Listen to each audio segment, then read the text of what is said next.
Party राष्ट्रीय स्तर पर संविधान गौरव अभियान के अंतर्गत जो कार्यक्रम कर रही है, उसमें आज कन्नौज में कार्यक्रम था।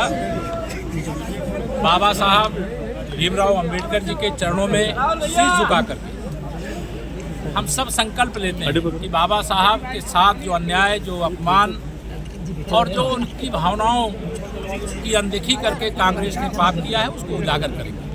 बाबा साहब को भारत रत्न क्यों नहीं दिया, उनको चुनाव में हराने का प्रयास क्यों किया, संविधान सभा का सदस्य बनने से क्यों रोका था, ये सारी चीज़ें हम जनता के बीच में ले जा रहे हैं, आगे ले जाने का काम करेंगे। और मैं स्पष्ट कहूँ कि कांग्रेस और समाजवादी पार्टी में कोई अंतर नहीं। अगर कांग्रेस आज़ादी के तत्काल बाद से बाबा साहब को लगातार अपमानित करने का काम किया, तो समाजवादी पार्टी ने कन्नौज मेडिकल कॉलेज का नाम, जो बाबा साहब भीमराव अंबेडकर जी के नाम से था, उसको बदलने का पाप किया था, जिसे भारतीय जनता पार्टी ने फिर से बाबा साहब के नाम से करने का संकल्प पूरा करने का काम किया है। और हम बाबा साहब के सम्मान में भाजपा और भाजपा सरकार सब मैदान में। अखिलेश जी ने कहा है कि मिल्कीपुर में केवल 20% पीडीए के लोग हैं, 80% अदर हैं। उनका पीडीए फर्जी है। उनका पीडीए मतलब परिवार डेवलपमेंट एजेंसी है, गुंडों, अपराधियों, माफियाओं और दंगाइयों का एक गैंग है, और उस गैंग को जनता ने नकार दिया। मंत्री क्या अखिलेश से अपील करेंगे कुंभ नहाने की? मैंने खुलेआम किया। मैं सबसे कहता हूँ, जिनको कुंभ में, महाकुंभ में आकर के स्नान करना है, वो आकर के स्नान करें, लेकिन कुंभ में आने वाले श्रद्धालुओं की आस्था को चोट पहुँचाने का पाप न करें। हमें गर्व है कि हम अपनी संपूर्ण मंत्रिपरिषद के साथ महाकुंभ में संगम में डुबकी लगाए, कैबिनेट की बैठक लिए, और महाकुंभ 2025 में 2031 में होने वाले अर्ध कुंभ की नींव डालने का भी संकल्प लिए, कई फैसले किए। अखिलेश ने एक्स किया है कि जो मथुरा से निकली यमुना है, उस पर आप आचमन करके देखें। इस पर आप आजकल कांग्रेस के साथ अखिलेश यादव जी की दोस्ती टूट गई है, और केजरीवाल जी से दोस्ती यार, और उस दोस्ती के क्रम में यमुना जी आगरा से नहीं निकलती है, इसलिए अखिलेश जी को ये मालूम होना चाहिए। आगरा या मथुरा से नहीं निकलती है, वो यमुना जी वाया दिल्ली ही आती हैं, और दिल्ली में अरविंद केजरीवाल की सरकार ने इतना यमुना जी को प्रदूषित किया है कि वहाँ निश्चित तौर से कोई डुबकी लगाना, आचमन लगाना संभव नहीं है। लेकिन 8 फरवरी को वहाँ भाजपा की सरकार बन जाएगी, और आने वाली 8 फरवरी, जब अगली 8 फरवरी आएगी, वहाँ डुबकी भी लगाएंगे लोग, आचमन भी करेंगे। क्या आप मानते हैं कि डर लग रहा है भाजपा दिल्ली चुनाव में भाजपा की सरकार बनने का? क्या आप मानते हैं उनको डर लग रहा है जाने से? क्या डर लग रहा है जैसे राम मंदिर करने का? नहीं, उनको डर लग रहा है, जनता उनको सबक सिखाएगी। निकल तो बाबा साहब के सम्मान में भारतीय जनता पार्टी सदा मैदान में रहती। बाबा साहब ही चाहते थे कि इस देश के अंदर महिलाओं का सशक्तिकरण हो, लेकिन बाबा साहब तो चाहते थे, वो कांग्रेस नहीं करना चाहती थी। लंबी लड़ाई के बाद महिलाओं को मताधिकार का, मत प्रयोग का अधिकार जो मिला था, कांग्रेस उसमें भी अड़चन डालना चाहती। लेकिन बाबा साहब का स्वप्न अधूरा माननीय नरेंद्र मोदी जी एक एक करके कर रहे हैं पूरा। अभी जिसका उल्लेख किया असीम जी ने,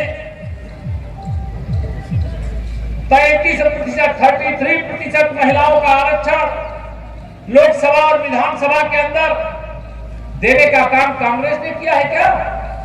ये बाबा साहब का स्वप्न पूरा करने का काम माननीय नरेंद्र मोदी जी के नेतृत्व वाली सरकार ने। गरीबों के जीवन में भी जो अनेक दुख है वो दूर हो, उसको लेकर के माननीय नरेंद्र मोदी जी के नेतृत्व जब सरकार बनी 2014 में, तब से 4 करोड़ से अधिक गरीबों को प्रधानमंत्री आवास और अनेक सुविधाओं के साथ देने का काम किया गया, अनेक अवसर देने का काम किया गया। उसका वर्णन करूंगा, बहुत समय लगेगा, समय का थोड़ा अभाव है।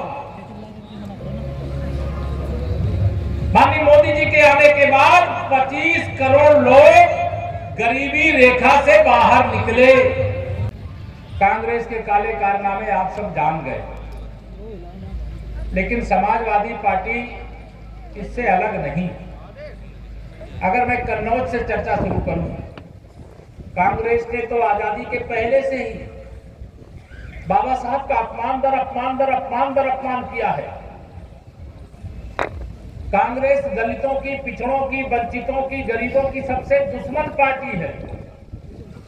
लेकिन जो समाजवादी पार्टी, जो गुंडों की पार्टी है, उसके कन्नौज मेडिकल कॉलेज का नाम जो बाबा साहब भीमराव अंबेडकर जी के नाम से था, उसको बदलने का पाप किया है, अपराध किया है। उसको जनता के आप सबके सामने आने का नैतिक अधिकार नहीं है।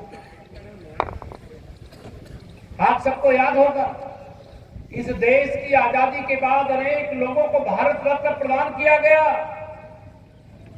लेकिन मैं सवाल करना चाहता हूं कन्नौज की धरती से, कांग्रेस पार्टी से, वह बताए कि संविधान निर्माता बाबा साहब को भारत रत्न आजादी के बाद 1990 से पहले, कांग्रेस की सरकार जाने से पहले क्यों नहीं मिला?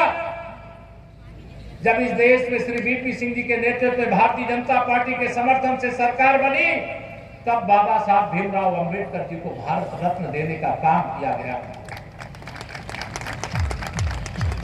बाबा साहब के 5 ऐसे स्थान है, जन्म का स्थान है उनके, निर्वाण का स्थान है उनकी शिक्षा भूमि है, उनकी दीक्षा भूमि है।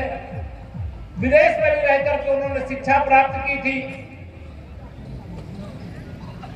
माननीय प्रधानमंत्री श्री नरेंद्र मोदी जी के नेतृत्व में सरकार बनने के बाद ये 5 स्थानों का ऐसा विकास किया गया कि आज बाबा साहब का जो पंचतीर्थ है, इस देश के 140 करोड़ लोगों के 5 धाम के नाम से तो जाना जाएगा, वो बाबा साहब के 5 स्थान है मेरे भाई बहनों।